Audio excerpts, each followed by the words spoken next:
Yo viví problemas espirituales durante aproximadamente un año.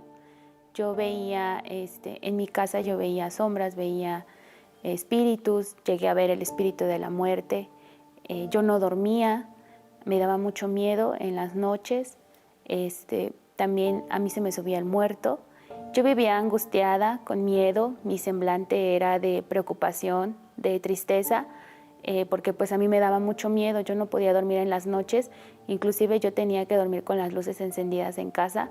Cuando yo estaba sola, yo no podía estar sola, yo tenía que tener todo prendido, la televisión, todo, porque yo vivía muy angustiada, con mucho miedo de que yo fuera a ver otra vez pues cosas.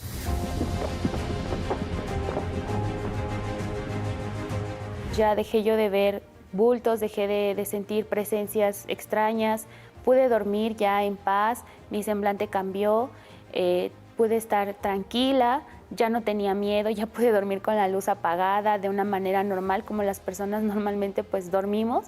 Ya lo pude hacer yo tranquila, pude estar tranquila, recuperé mi paz, que era lo primordial.